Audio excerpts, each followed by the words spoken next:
அனைவருக்கும் வணக்கம். நான் உங்கள் கற்றது கையளவு ஜி பாலனேஷ்.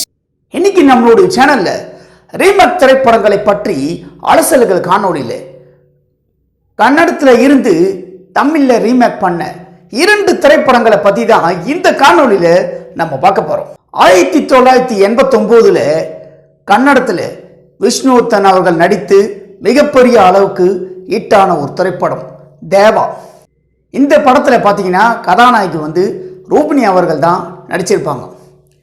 இந்த படத்தை 1991 தலைவர் சூப்பர் ஸ்டார் ரஜினிகாந்த் அவர்கள் நடித்த தர்மதுரை அப்படின்னு டைட்டில் வச்சு இந்த படத்தை ரீமேக் பண்ணி எடுத்தாங்க.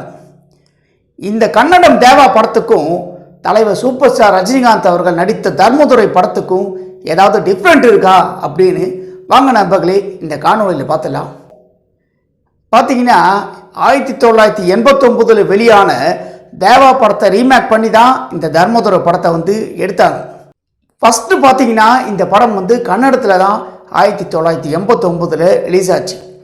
இந்த படம் பார்த்தீங்கன்னா எந்த ஒரு மாற்றமும் பண்ணாமல் அப்படியே தான் தலைவர் சூப்பர் ஸ்டார் ரஜினிகாந்த் அவர்களோட தர்மதுரை படத்தை அப்படியே எடுத்திருக்காங்க. இந்த படத்தோட மையக்கரு பார்த்தீங்கன்னா ஒரு கிராமத்தில் இருக்கிற இவருடைய அண்ணன் பார்த்தீங்கன்னா இவங்க 2 தம்பி மேலேயும் அளவில்லாத அன்பை வைக்கிறாரு. இந்த மாதிரி ஒரு அண்ணன் யாருக்காவது இருப்பாங்களா அப்படின்னு கேள்விக்குரிய எழுப்புற மாதிரி தான் இந்த படத்தோட மையக்கருவை வச்சுருப்பாங்க. அது மட்டும் இல்லை, இவர் படிக்காதவர். அதனால் இந்த படத்தில் தன்னுடைய தம்பிங்களை படிக்க வச்சு பெரிய ஆளாக்கணும் அப்படிங்கிறது தான் இவருடைய நோக்கம்.